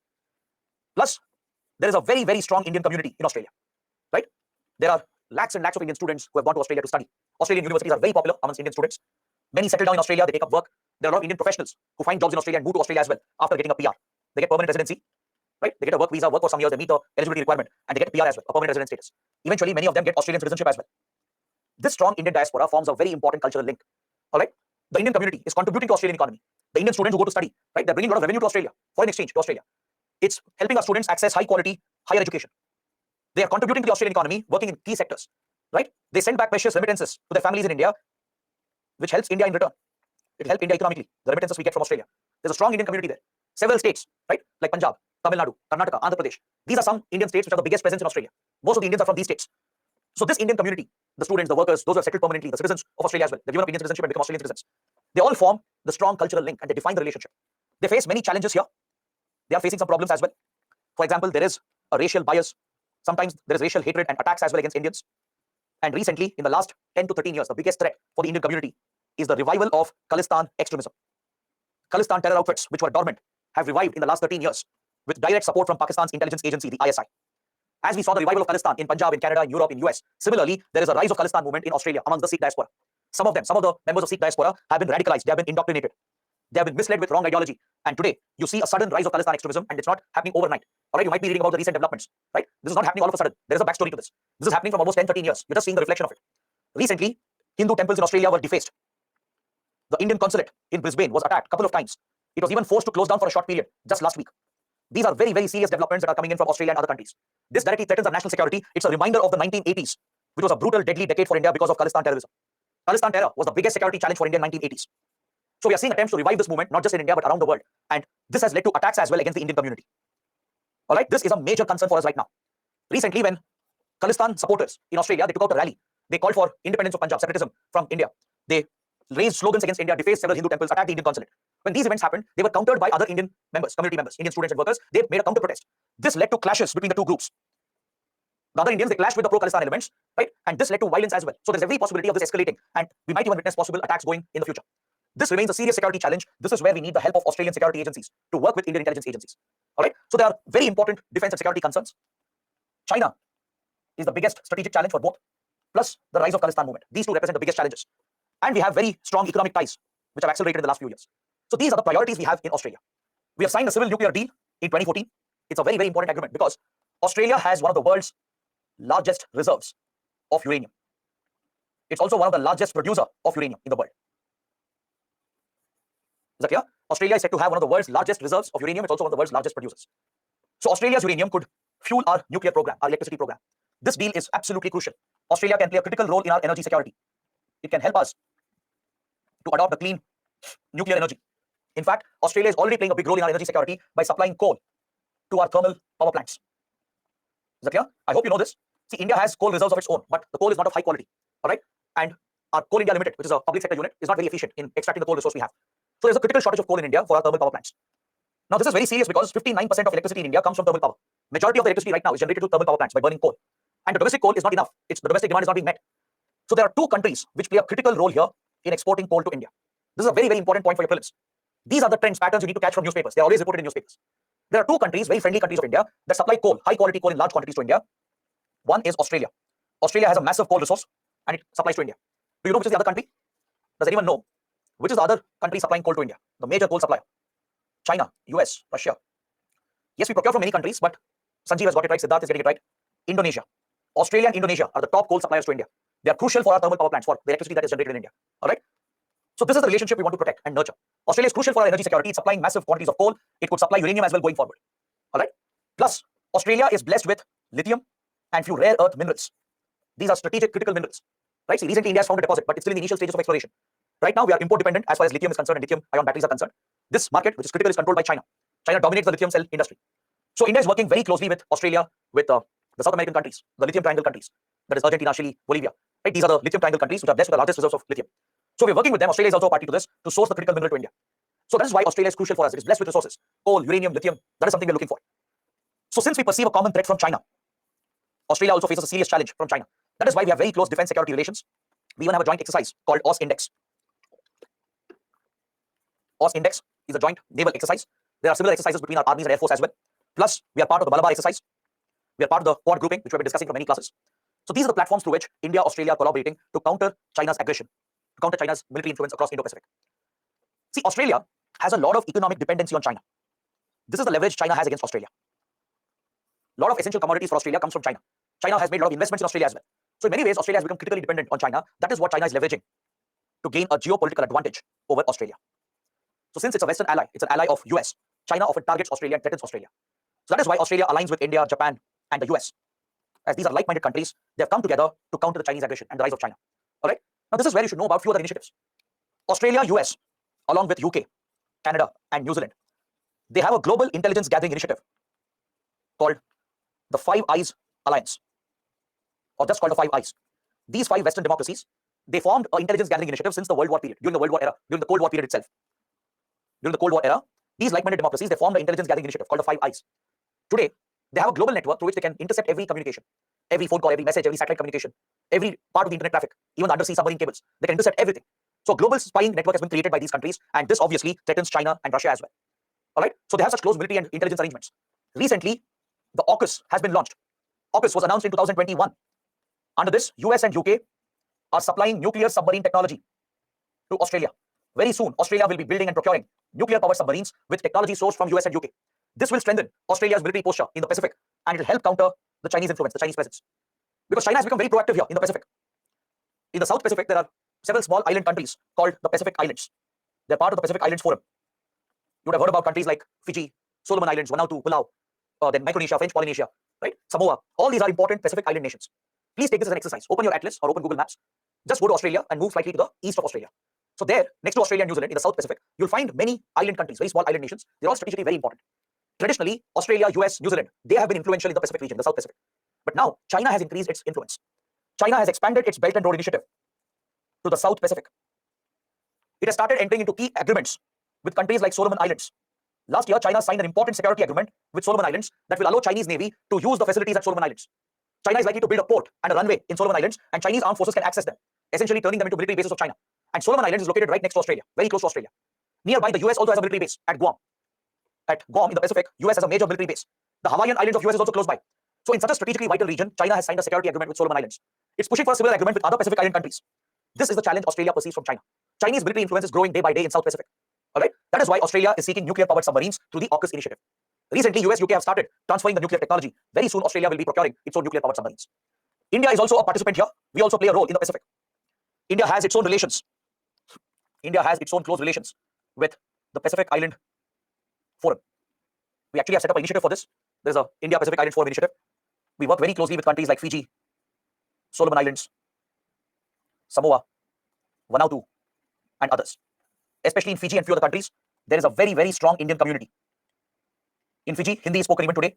Indian customs are still practiced because the British transported Indian laborers under the indentured labor system. So we have a natural soft power influence in the Pacific, especially in Fiji and also in some other island countries. So India has also reached out to the region. We are working closely with the Pacific Island countries. We have this joint India Pacific Islands Forum. We are also promoting our strategic, economic, and military influence in the Pacific. So this vision of India aligns with that of Australia. So naturally, India, Australia are partners. We are natural partners in the Pacific to collaborate together, to work together, to counter the Chinese influence. All right. So this is about the close strategic defense military relations involving India, Australia. Now, I would like to move to the economic part of the relationship because there has been a very, very big development. Last year, India, Australia signed a free trade agreement called ECTA. It was signed in April 2022, and recently it has come into force. It has been implemented. It stands for Economic Cooperation and Trade Agreement. This is a free trade agreement we have signed with Australia. Is that clear? So let's look at the provisions. What's the objective? What are the key provisions? How does it help India? That is something we need to understand. The vision of both the countries is to increase their bilateral trade to at least $45 to $50 billion in the next 5 years from the current $27 billion of trade. We basically want to double the trade volume. This is the objective. Since we are very close partners, our economies are closely linked. We are planning to double the bilateral trade in the next 5 years, and this is going to create tremendous job opportunities. Around 1 million jobs will be created in India and Australia because of this FTA. Because if you boost your exports, if you create the right environment for exports, automatically manufacturing will go up. As manufacturing gets a boost, more jobs will be created to sustain the high volume exports, which will be facilitated through the free trade agreement. This FTA is very well negotiated. We have learned our lessons with ASEAN. I'll discuss the ASEAN FTA as well. I'll come to it. We have drawn lessons from the bad experience, the bitter experience we had with ASEAN FTA. All right. We have incorporated those lessons and made it one of the best FTAs we have signed recently. That is why the ECTA is an important agreement. We have ensured that there are no shortcomings here. A clear target has been specified, and the provisions are also very clear, which will help the exports of both the countries. Under this arrangement, majority of the exports will be given duty-free access. Is that clear? Please remember this, very, very important. Almost 85% of Australia's exports to India will become duty-free. Similarly, India will be getting duty-free access to the Australian market, covering several goods and commodities in the next 5 years. This will benefit many important sectors in both India and Australia. All right? When duties are brought down to zero, there will be a free flow of goods from India to Australia and Australia to India. There's a huge demand on both the sides. For example, in India, there is a demand for several Australian food items. For example, in India, there is a demand for several Australian food items, especially from the animal husbandry industry, milk, dairy, meat, etc. There's a big demand for Australian beverages, especially Australian beer, Australian wine, right? They're very popular in India. Right now, it's very expensive because of the high import duties. They will be given duty-free access, some of the commodities. It will become very cheap, very easily available in India. There are many other commodities, similarly. There are engineering components, then coal, and other resources that we plan to procure. They will all enjoy the benefits of the FTA. So Australian exports to India will increase. Similarly, India has a lot of exports towards Australia. Even we export a lot of food and agricultural commodities. We export gems and jewelry. It's a major export of India. Gems and jewelry, leather, furniture. All right? All these sectors will benefit. And the best part is these are labor intensive. They require a lot of labor. So when you give a boost to the labor intensive industries, it will automatically translate to more jobs. It will benefit our MSME sector. The medium, micro, small enterprises, they will benefit the most. Our exports to Australia will see a big jump across some critical sectors. But to ensure that the FTA is not misused, it doesn't create problems, there are corrective provisions which have been added. For example, rules of origin requirement has been included to prevent dumping and to prevent third parties from misusing the FTA. This is always a risk when you have a FTA. In a FTA, a third country might misuse the route. We have had this experience with India-ASEAN FTA. Is that clear? See, India-ASEAN created a free trade arrangement, but traders from China misused the route to dump goods on the Indian market. Remember I told you about dumping. To prevent dumping from China, we have imposed anti-dumping duties. So Chinese traders are not able to easily export to India. They can't dump the goods on India because there are very high anti-dumping duties. But what Chinese traders did was they misused the ASEAN route to enter the Indian market because they have a FTA with ASEAN. China, ASEAN have a FTA. So from China, goods will easily flow to ASEAN. Here, without making any value addition, they would simply re-export the same goods to India through the FTA route, thus making it tax-free, thus dumping Chinese goods on India through the indirect route. So this will destroy domestic competition. Our domestic producers can't compete with cheaper imports, which might flood our markets from China and other countries. So there's always a fear that FTAs might be misused by third parties, third countries. FTA is supposed to help only Indian companies and the companies of the other side. In case of India-ASEAN FTA, the FTA should help only Indian manufacturers, Indian producers, and manufacturers producers in ASEAN countries, not Chinese producers. That is why in FTAs you need a rules of origin requirement. It will help in identifying the origin of the commodity. It will help in checking the value addition being done before it is exported to the other country. If the minimum value addition is not done, it will not be eligible for duty-free access. It will allow the other party to impose anti-dumping duties to protect their domestic manufacturers. Now, this provision is not there in India-ASEAN FTA. That's why I told you earlier, the ASEAN FTA was not well negotiated. There were flaws, there were shortcomings. Chinese exporters have misused ASEAN FTA to dump goods on India, and we are not able to tackle it. We are not able to impose anti-dumping duties on it. But with Australia, we have addressed this issue. We have included a rules of origin requirement. The exporters have to prove where the product is originating from. They should prove a minimum value addition done in that country. There's a minimum threshold prescribed. Now, they can't, let's say, for example, an Australian exporter cannot get a phone from China, just make nominal changes and try to export it to India. That will not be allowed. That will not be given duty-free access. Why? Because that is basically a dumping of a Chinese good into India via Australia by misusing the FTA route. The Australian exporter has to carry out a value addition. They have to prove where the commodities are coming from. They have to show the rules of origin and carry out a minimum value addition needed within the Australian economy. Only then it will be eligible for export to India under FTA route, under the duty-free access. Same for India. Indian producers can't simply procure items from another country and dump it on Australia. You can't do that. You have to show a minimum value addition being done in India. Only those goods will be eligible for duty-free access. So this important provision has been included that protects both the countries, the domestic industries. If we detect any misuse of the route, if we detect third parties misusing it or dumping occurring to a third route, we can impose anti-dumping duties, increase the taxes to block out those imports. That is how you can protect your farmers, your domestic producers and manufacturers. There is also a mechanism to resolve the dispute that might arise. This is another important measure we have included after learning lessons from the ASEAN FTA. Under India-ASEAN FTA, there is no dispute resolution mechanism. So since India has some issues, we can't raise it with ASEAN. ASEAN countries are not listening to India because it is benefiting them. And there's no dispute resolution mechanism which has been agreed to. All right? And more importantly, there was no review as well, no review mechanism under India-ASEAN FTA. These were the mistakes we had made with ASEAN FTA. No rules of origin, no mechanism to review the agreement after some point of time, and no dispute resolution mechanism. That is why ASEAN imports have flooded the Indian market, and India has raised the complaint, but we have not been able to address the issue. The cheap imports from ASEAN has hit our domestic producers. That is the biggest problem we have with ASEAN FTA. So with the new FTAs we are negotiating with Australia and other countries, we have ensured that these issues are addressed. So there is a dispute resolution mechanism. There is the rules of origin requirement with minimum value addition to be proven by the trader, and there is a mandatory review after 15 years of implementation. All right, there will be a review through which we can revise, upgrade the treaty as well. So that is why it's a well-negotiated FTA. Very soon, you will see Australian products coming into India, very high-quality products at a cheaper price. You'll also see Indian products entering Australia in a big way. All right, so this will boost the trade volume. It's likely to double it in the next 5 years and create 1 million jobs in both countries. So there are some commodities which have been selected, some have been exempted as well. I've given the list over here.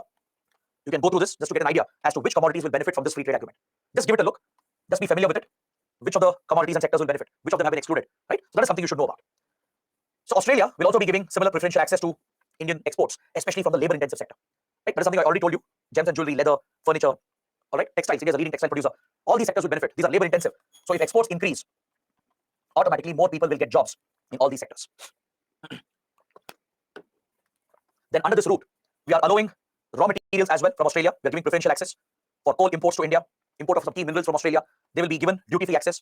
Plus, we are going to promote collaboration in the services domain. It will cover the services industry as well. It not only covers goods, it covers services and investments. See, Australia is a leading tech hub. It's a technology hub. There are several big companies based out of Australia, banks, financial institutions, right? So in the IT sector and in other related sectors, in education, healthcare, there are many areas where we can collaborate. Indian startups. For Indian startups, Australia is a huge market, right? It's an English-speaking market. That is something that is a natural advantage, the English language. It binds India and Australia together. So we can bring the synergies together. The strength of India, strength of Australia can be brought together to develop new technologies, emerging technologies. This is a focus area. 5G networks, artificial intelligence, Internet of Things, robotics, cybersecurity. Australia is a leading cybersecurity power. India would like to learn from Australia. We actually have a cybersecurity cooperation arrangement as well. All right. And we are looking to boost investments and the movement of people. Movement of people is also crucial.